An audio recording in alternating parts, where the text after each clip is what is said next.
Shalom, friends of Israel. I am Sal Isabram, National President of Jewish National Fund USA.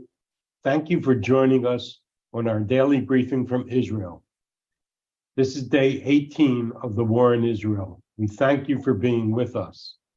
As many of us have been seeing and reading, the situation on college campuses has been extremely concerning.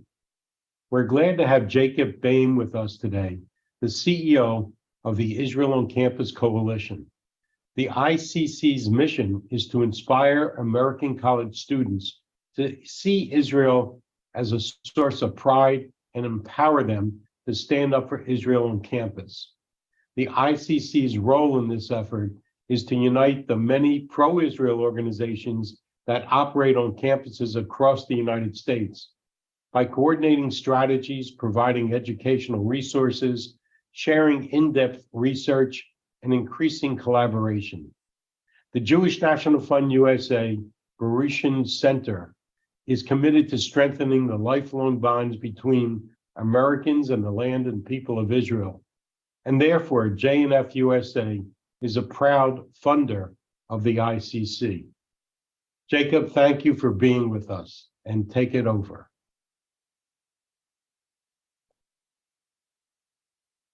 Thank you so much, Saul. And my heart goes out to everyone on this call. And I just want to say that in the midst of what is the worst emergency that the global Jewish people and certainly our Jewish people and community in the United States have faced since the Holocaust, it is kind of a relief for me to take a moment and spend some time with my JNF USA family today. When this all started on Saturday morning, 18 days ago, one of the first things I saw was that Russell was there. You were actually there, Russell, and had just touched down in Israel. And little did any of us dream what would be coming. So, and I'll say that one of the reasons that it's important and special to be with my JNF family today is that I just think about all of the seeds that we've planted over so many years, whether it's sending thousands of students, especially non-Jewish student leaders, to Israel on Caravan for Democracy, whether it is the faculty fellowship. I'm a member of the JNF USA Faculty Fellowship Committee, and again, just scores and scores of faculty over the years have been brought to Israel and seen the real Israel for themselves as a result of all of our collective efforts in the JNF movement. And so that's something that I think is really special. And Russell, I saw that in your email last night. You really highlighted the fact that over 100,000 Israelis in the north and the south have been displaced, and the needs from the north to the south are greater than ever in terms of the work that we've got to do at this moment to build the land and the people of Israel. And so I actually am looking at some open source intelligence now that says the number is closer to 200,000 in the latest estimates. So I just thank you for everything that you're doing and that we're able to do together as a JNF movement. Now, we are activating everything. So all of those investments over the years, both the JNF USA investment in its own Caravan for Democracy initiatives, in the Faculty Fellowship, in the College Summit. We're going to have one in a little over a month here in Denver at the largest ever JNF USA Global Summit. And all of that is coming to fruition. All of those tools are being activated. And it's not only that, but it's, as Saul said, the fact that the Baruchon Center has invested at ICC over many years now, since at least 2015, in a sophisticated infrastructure to confront exactly a moment like this.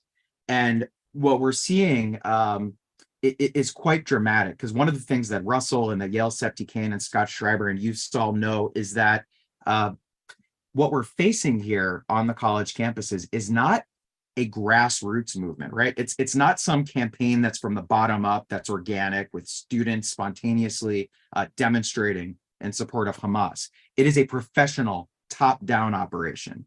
It is highly organized. And one of the things that the people who've been watching this for a long time and fighting this war for a long time understand is that American Muslims for Palestine, which is the principal organization in the United States that is working to end American support for Israel, is literally housed in the same Chicago-based corporation as the National Students for Justice in Palestine. So when you saw just days hours after this horrific massacre, 1,400 Israelis dead, 3,700 wounded, more than 200 hostages in Gaza, 7,500 rockets fired from Gaza since this all began. In the context of that, even before an ounce of Israeli retaliation had occurred, we saw these pro-Hamas protests break out on campuses from coast to coast. And my point about that is that it did not just happen. It's highly organized. There are political organizers handling it. There are these big professional campaigns with communications experts, et cetera. And one of the other pieces that has really become clear over the past couple of weeks is that the online information war is the center of gravity of this conflict. And so what do I mean by that? Everything that's happening on the ground is obviously critical. Militarily, the kinetic activity we're seeing in the north, the south, and beyond, all of the absolutely vital people building, state building, institution building, humanitarian efforts that JNF USA is sponsoring. But the center of gravity is the information space, in the sense that we saw in 2021 that you have to make just as strong an effort online, because that's where people are living today. You can look at all the data, all the statistics, and especially when it comes to our college campuses, our students need support on a couple of fronts right now. One is physical security. I mean, ICC, our National Operations Center that's up 24/7, has never received so many simultaneous requests from local Hillels, local Chabads, local AIP High chapters, local students, local faculty for physical security advice and assistance. And the second is that they need us to continue to amplify pro-Israel voices online, on social media, on Snapchat, on TikTok, on Instagram. That is as much where this war is being fought as anywhere else. And in terms of the next phase here, if we do come to see an expansion, especially into southern Lebanon, if we do get into a scenario where Hezbollah's missile arsenal is being unleashed, and we see very significant civilian casualties that will necessarily result in southern Lebanon, our adversaries have prepared a massive propaganda infrastructure to exploit that. So if we have just witnessed the worst massacre that's been live streamed, in the history of the world, perhaps, the Hamas and Hezbollah and Iran agenda is perhaps to create an even worse one, committed necessarily by the IDF in southern Lebanon. And so we know that the campus itself is always hyper responsive to events in the region, but also what we saw in the past couple of weeks is evidence in slow motion before our eyes of the truism that our adversaries' information warfare tactics in the United States begin on the college campus and then they radiate outward. That's why we first saw the activism, saw the rallies on our college campuses, and then in a matter of days, we saw those rallies and those protests and that messaging break out onto our city streets and into the public square. And we now continue to see that unified push moving forward. Now, it's really outrageous just on the surface when you see that so many Students for Justice in Palestine chapters and even the National Students for Justice in Palestine organization put out this resistance toolkit to help organize all these rallies and these actions on campuses from coast to coast. And literally their resistance toolkit called this a historic win. And they have used rhetoric echoing the Hamas charter. We saw anti-Israel activists at Berkeley a few days ago. One of our students sent in video. We saw them chanting lines from the Hamas charter. They were chanting, "Every hole, every tree, Palestine will be free." And so the Jewish students are scared, right? The sheep's clothing is off, and you see the wolf. You see that Students for Justice in Palestine are Hamas on campus, and they should not be treated any differently than supporters of ISIS would be treated on campus. And so that's one of the things that we are working on at this hour. By and large, the response by university leaders, university administrators has been tepid. They've either been silent, or in more cases, the response has been quite tepid.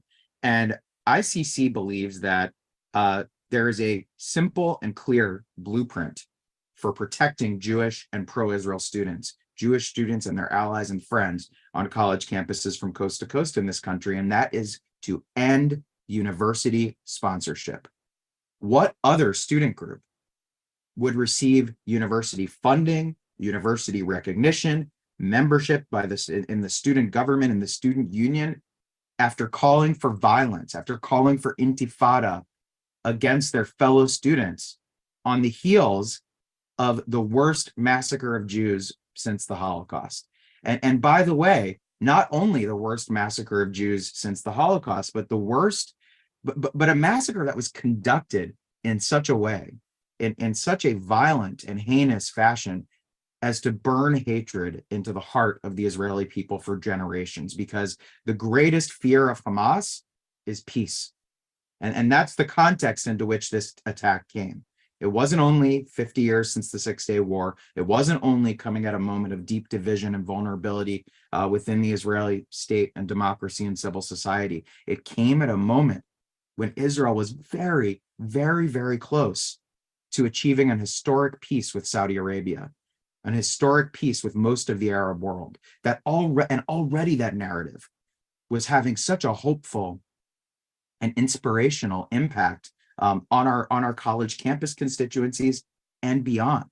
The fact that we were able to, in January of last year, bring 40 students, many of them allies and friends of the Jewish community, elite student leaders, to Israel and then the United Arab Emirates to celebrate this growing circle of peace between Israel and her Arab neighbors. What Hamas did deliberately was to snatch away that hope from the people of Israel, from the people of the Palestinian territories and of Gaza, and frankly, the people of this region, because what we were on the verge of was an historic peace, not only between Israel and the Arabs, but also a plan that was in the offing to jumpstart the peace negotiations between the Israelis and the Palestinians. And so we are where we are today. We are offering, in partnership with JNF USA, in partnership with the Baruchon Center, literally around the clock resources to students nationwide. So if you've got students in your orbit who need assistance, here's what I would recommend. Number one, have them as a first line contact local Hillels, local Chabad organizations on the campuses. My team and I are in direct daily contact with the international levels of those organizations. We are coordinating particularly on the security front. I will add that these heinous pro-Hamas rallies on campuses are now being followed up with boycott, divestment, and sanctions campaigns in the student governments across the country. So we are also working on that closely with our partners nationwide. Second, as a second line resource, although we are drinking from a fire hose, you can have any student email info@israelcc.org. That's just info@israelcc.org. And your JNF professionals have that contact information. They've got my info. So if you do need direct, immediate assistance from us, we're operating 24/7 in shifts and attempting to triage. So bottom line here is that it's a massive state of emergency globally for the Jewish people, certainly in America and on the campuses. We are deploying emergency organizing resources, emergency micro grants to students to support scores of vigils and rallies. We are also conducting a rapid message testing and polling operation. We're conducting weekly message testing that we are sharing with our partners, including JNF USA, at the national level to help inform messaging. And by the way, I'll tell you what that data shows so far. We've conducted 3 polls. The first one was fielded on October 7th. We were prepared for an emergency like this. And what the polling shows is that at this juncture, at this phase of what is going to be an extended military conflict, most likely, the primary messaging for all audiences in the United States at this hour is to just emphasize the raw brutality and cruelty of these crimes. Our message is simple. These were evil acts, and anyone who tries to justify them was complicit. There will come a time, there will come a phase of this war when we need to message to audiences across the country in a segmented fashion. What do you say X to Y, and Z is the most effective messenger. We are preparing for that. We will enter that phase in the near future. We're not yet there. We need to show everyone the truth of what happened. So I'll pause there, I guess, and I'm happy to take any questions. I guess I saw there were some in the chat. Did you want me just to? Yeah, Did so you want what to we'll moderate? do, Jacob, first of all, I just want to thank you for being with us today and for what you do every day. Also, I've been asked, there's a lot of people that view this Zoom live and then watch it also at night, the replays. Probably between the replays and the live, it's over 2,000 people a day. So what I've been asked is, a lot of the participants in this Zoom have gone to colleges and universities. I know you mentioned about Hillel, and should there be a writing campaign directly to their colleges? And if so, could there be a template of a letter that should be put together so they hit the major points and get their view directly to the administration? Absolutely. I'm so glad that question came up, Saul, because that's one of the most critical pieces here that I should have mentioned. Look to the example of Mark Rowan. Look to the example of Mark Rowan, who published an open letter. He's a Penn trustee. He published an open letter to University of Pennsylvania decrying their tepid would probably be a generous characterization of UPenn's response. He and other Penn trustees and other Penn donors are now actually withdrawing their financial support for institutions that do not take action more seriously. You're seeing that happen at Harvard with Wexner. There have been a number of prominent examples of major longtime funders and partners of these universities saying, we will not stand for this Jew hatred. And by the way, we support the First Amendment. No one here is saying that Students for Justice in Palestine, that if these students want to sympathize with the Hamas massacre, that they should be barred from doing that. That's what the First Amendment is all about. It's about protecting the most offensive speech. And we support that. But it doesn't shield the speakers of that speech from criticism or from consequences for that speech. And so to see that every university president who condemned the murder of George Floyd has not yet spoken out and clearly, not both sides, not we need a ceasefire, not we care about everyone, but clearly and strongly condemning the worst hate crime against Jews since the Holocaust is simply outrageous. There's simply no excuse for it. And so, whereas the Jewish students have shown years of solidarity with other marginalized communities that have needed help, now we are the ones who need help. And so I think that's right, Saul. And in terms of your question about, is there a template? One of our close partner organizations in our ICC coalition is called Alums for Campus Fairness. So they are actively running a bunch of petitions right now that are targeting some of the most egregious actions at universities. So you could check that out at campusfairness.org. And so that might be a good resource, Saul. But yeah, right away. And if Students for Justice in Palestine is still a recognized group at a college or university, I think you should reach out and demand that change. So Jacob, we could listen to you all day here. We have a couple more speakers that are in the waiting room, so we will go over to them. We look forward to you being at Denver with us. I also want to mention that I saw the letter that Ron Lauder wrote to University of Pennsylvania, which was also quite scathing, and clearly he mentioned in his letter about his financial support to U of P. So I think it's working, and we need to continue. So Jacob, thanks so much for being with us. We look forward to seeing you soon. And now, Jewish National Fund USA is committed to fulfilling efforts to provide Zionist education to both Jewish and non-Jewish students and faculty on college campuses, empowering them with the necessary tools to advocate for Israel. Our signature trips, Caravan for Democracy and Faculty Fellowship, are part of this strategic plan.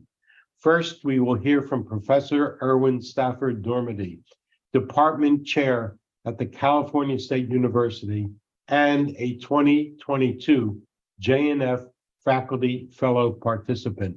This program links scholars from the U.S. across diverse disciplines with their Israeli counterparts to initiate exchanges and cultivate collaboration. Professor, thank you for being here and sharing your experience on campus and how the JNF Faculty Fellow Program has impacted you these past few weeks. Professor? Oh, Saul, thank you so much. I'm honored that you.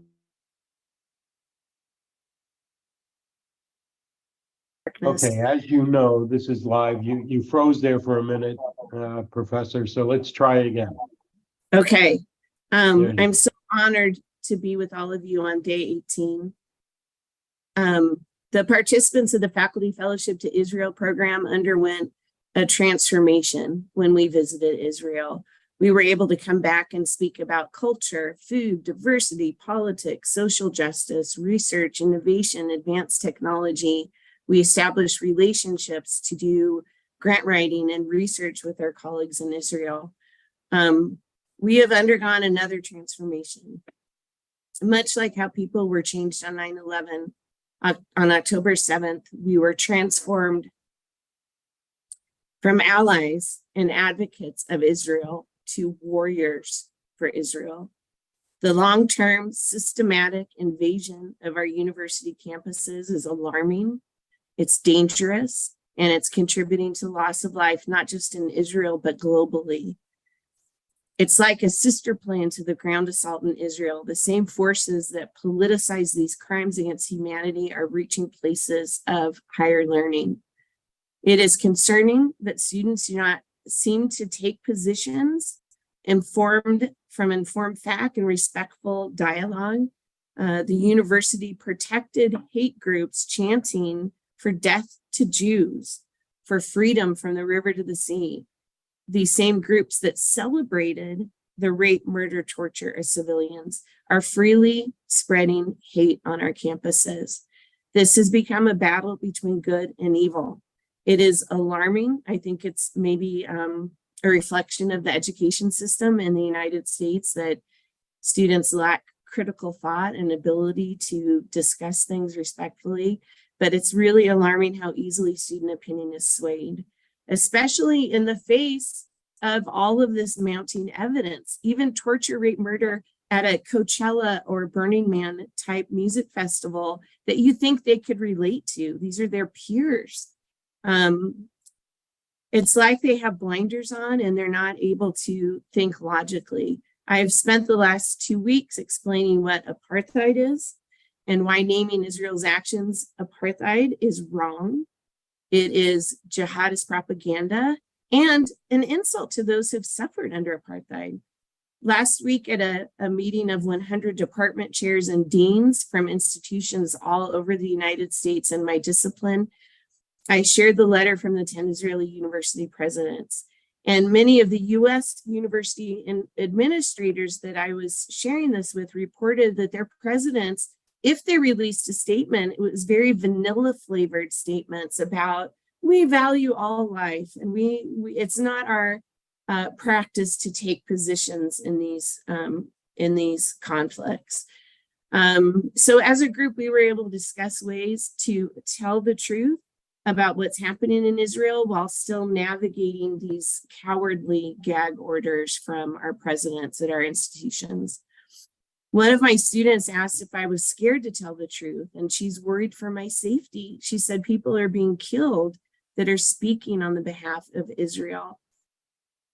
Before October 7th, I sometimes would wonder if I lived during World War II, if I would have been quiet, or if I would have spoken out and taken action like my hero, Corrie ten Boom, and her family in Holland. I no longer wonder if I am brave enough. Faculty Fellowship to Israel galvanized my courage.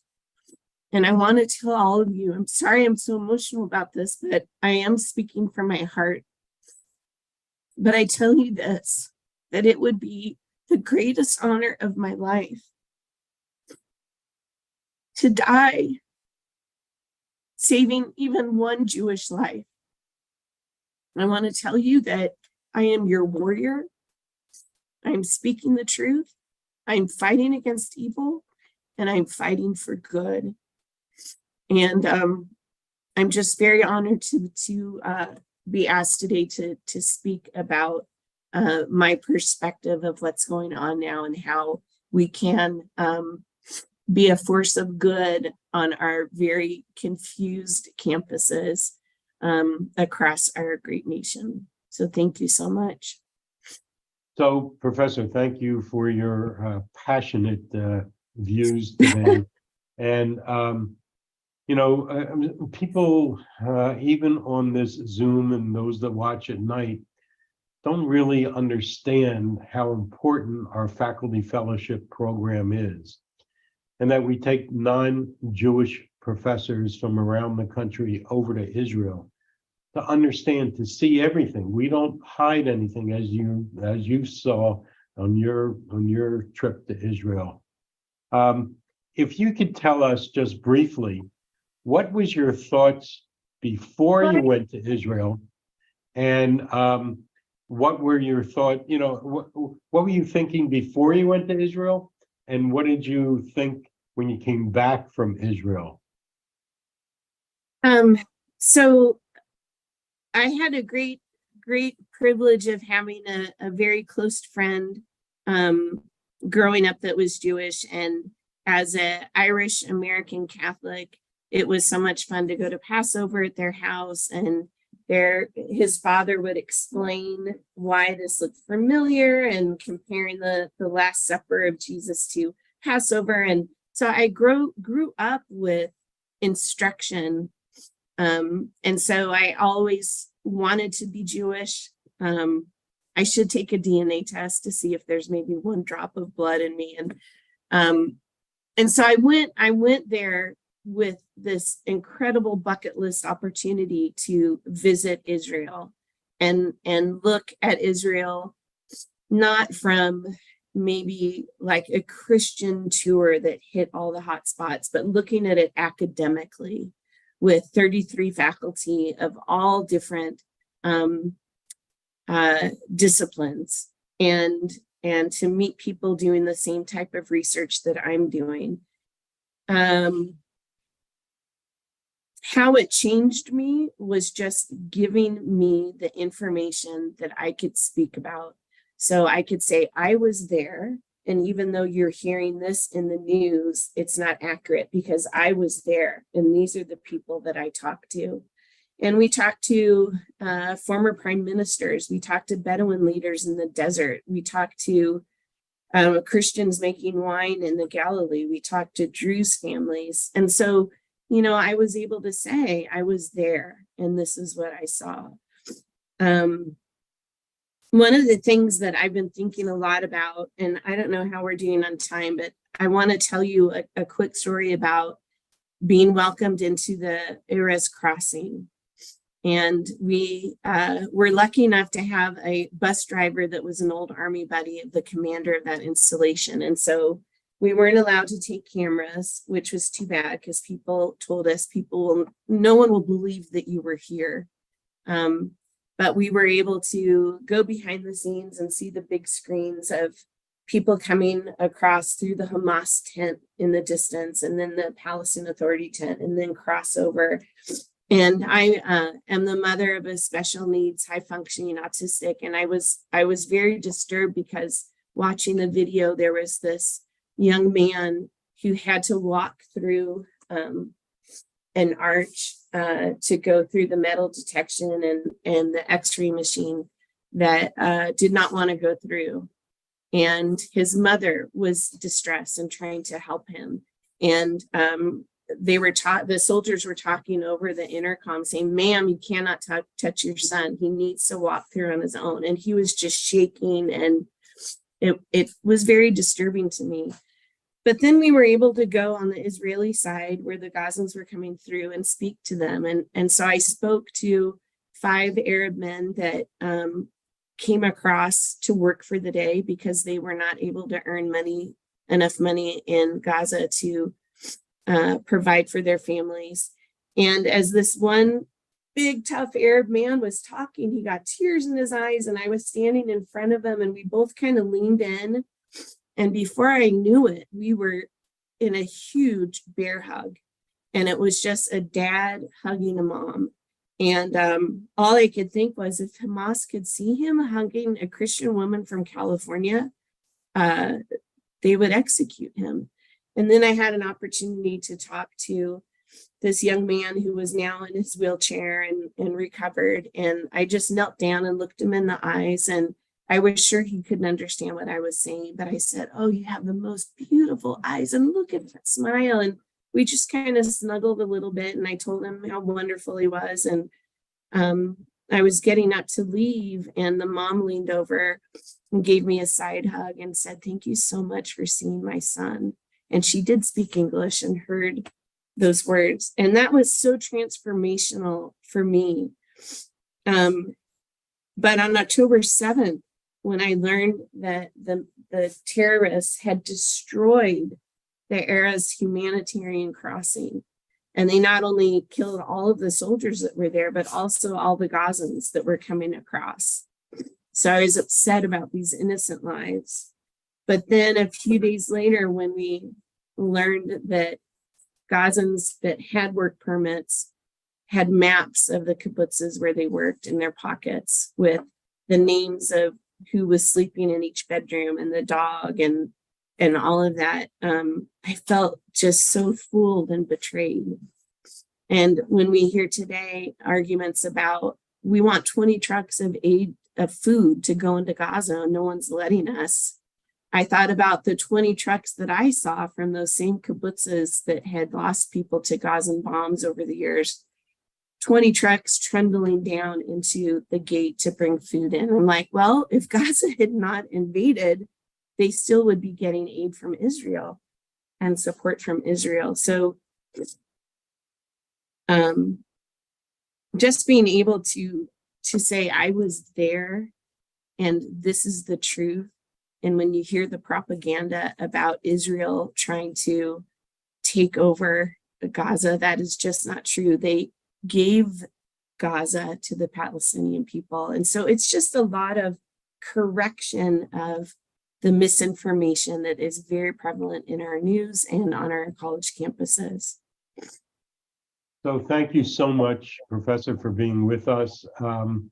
Your story is very familiar to us. Hundreds of faculty fellows that, like yourself, that have gone over have told us similar type, passionate type of responses. That's why we do this. We've been doing it for years. We'll continue to do it. And I hope we can call on you again to give us some words of inspiration. Anytime. Anytime. I am your warrior. I'm here for you. I stand with you. Thank you so much. And finally, we're going to hear from Rachel Hitz, a student at Penn State University and alumni of our Caravan for Democracy program. Caravan for Democracy takes non-Jewish student leaders from college campuses on a mission to Israel. Rachel, we are grateful that you're here, and please give us some words of wisdom. Thank you so much. So hi, everybody. My name is Rachel, and I'm a junior at Penn State University. And I had the opportunity to participate in the Jewish National Fund Caravan for Democracy trip nearly a year ago. And at that time, I had absolutely no clue the impact that it would have not only on my college experience, but also just on my life. So for a bit of background about myself to give context to everything else I'm about to say, I was born and raised in Harrisburg, Pennsylvania to Christian parents. However, we do have ethnic Jewish ties through my mother's grandfather, who left Russia in the late 1800s to come to America. So while we're not halakhically Jewish, my parents did emphasize the importance of understanding my heritage by sending me to summer camps at my local Jewish community center and ensuring that I was educated on things like the Holocaust, the State of Israel, and other important Jewish history. So if we fast forward to my freshman year of college, honestly, Judaism in Israel did not take up much brain space until a professor of mine, similar to Professor Dormady here, recommended me to the Caravan for Democracy program after participating in the professor version himself. And I remember my excitement when he told me that there was a way for me to travel to Israel for free, learn about the history and the current events of the region, and connect to a land that held such significance for me personally. However, I was extremely naive about the program itself and the significance of the Israeli-Palestinian conflict at the time, since it was something that I had never encountered before in my life. I genuinely believed, or at least had never really given a second thought to the conflict, and just thought that everyone supported Israel because, how could they not? So I get invited to join the trip, and all of a sudden I'm on a plane leaving the United States for the first time ever to go to a country that is regularly subject to attacks, ostensibly by myself. I was definitely nervous, but I got my first taste of Israel almost immediately after I found my seat on the plane. I was seated next to an Israeli Orthodox Jewish woman and her daughter, both of whom spoke very little English, and I, of course, spoke no Hebrew. And in an effort to be polite, I tried asking the daughter, who was maybe 7 or 8, what her name was, and I was met with a sound that, at the time, having never really heard Hebrew before in my life, it sounded like a sneeze to me. But her mother smiled at my confusion and just asked me what my name was, and I told her that it was Rachel, and her face lit up, and she exclaimed excitedly how her daughter and I shared a name. And that was truly a moment that is forever engraved in my mind whenever I think about Israel and the people.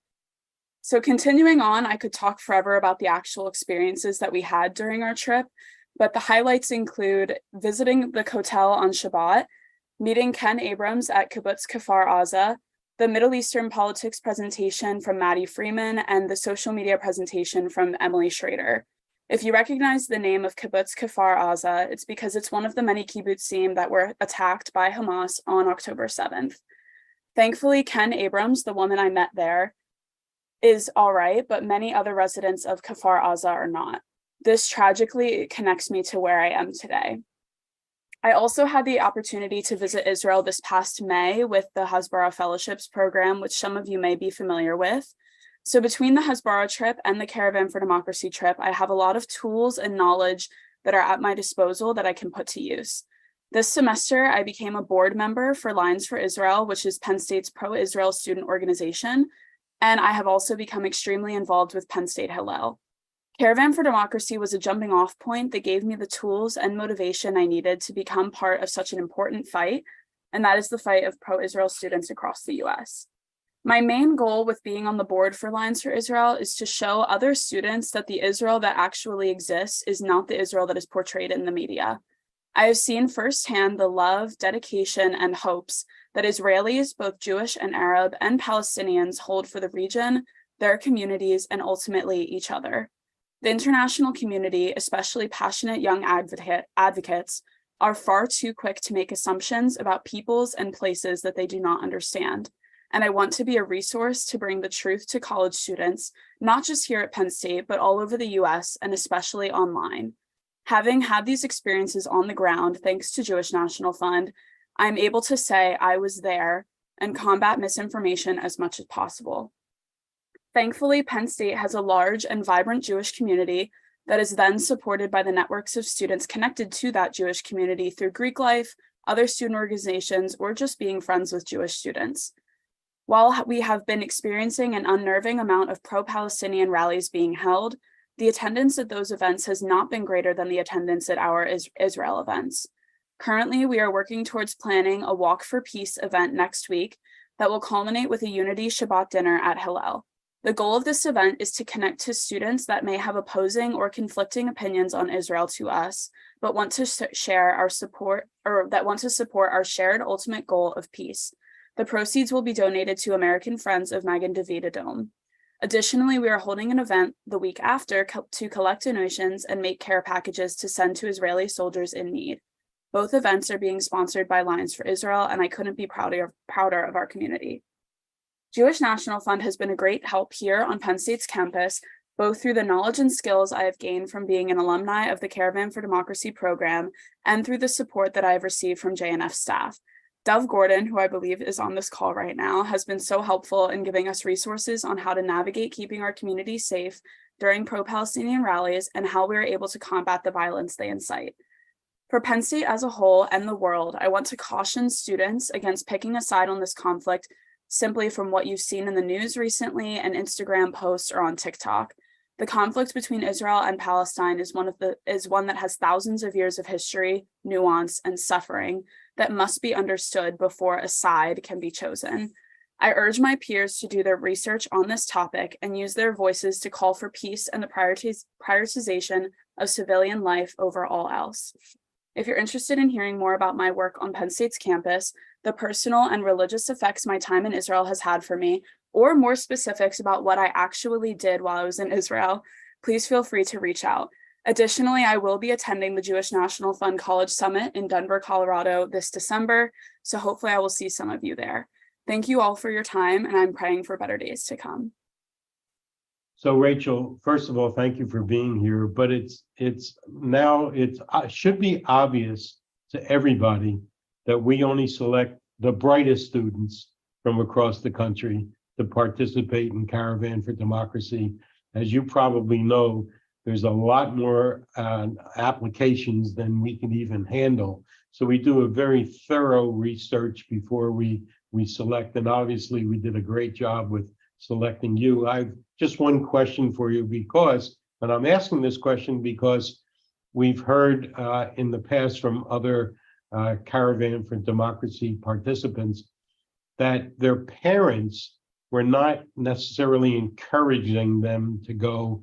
They were fearful of what, it's a difficult area to be in sometimes, Israel. How did your parents respond to you applying for this program? So my parents have always been, I'm an only child, and my parents have been always extremely supportive of everything that I've tried to do in my life. And it was the same when I decided to apply and then was later accepted to the Caravan for Democracy program. I think they were a little apprehensive of putting me on a plane like that because prior to that, I'd never really traveled without them or outside the US. But I think now they're almost kind of more worried that I've put myself in the middle of this whole community and conflict, because I'm actually supposed to go to Israel again in December with Penn State Hillel. And so I think they're more worried about that trip coming up. But when I originally went on Caravan for Democracy, they were extremely supportive. And I think that's partially because of our Jewish heritage that we have on my mom's side. And also because we're all very logical people. And so when I was telling my parents how I wanted to learn more about the conflict, they were like, okay, well, the best way to do that is go there and talk to people that experience it on a daily basis firsthand. So I'm very grateful to have supportive parents. Great. Yeah, that's great. There's a lot of people chatting on here, Rachel, that want to meet you in Denver. So you're going to be very busy, including I will drop my wife. email in the chat. So everyone feel free to email me. I just saw my wife's chat come up. Can't wait to meet you, Rachel. So thanks for your time, and go Nittany Lions. Yes. So thank you again. And tomorrow we'll be back with former Ambassador to the United States, Michael Oren. And Thursday we will hear from Avi Meir, Editor-in-Chief of the Jerusalem Post. Ambassador Oren recently reconfirmed his commitment to be with us at our global conference in Denver, November 30th to December 3rd. We hope to see you all there to gather as a global community, as one people, to show our support and dedication to the land and people of Israel. We thank you for your continued unwavering support. We urge you to invite others to join these important briefings and to support our resilience campaign at jnf.org/support Israel. Every dollar goes directly to those people in areas that are in greatest need. You can also go to jnf.org to register for our conference in Denver. So please, this is going to be a conference like you've never seen before. With that, we're going to sign off, reminding you that we will see you tomorrow at 12 p.m. Eastern, 9 a.m. Pacific. Thank you for joining us. I'm Israel Chai.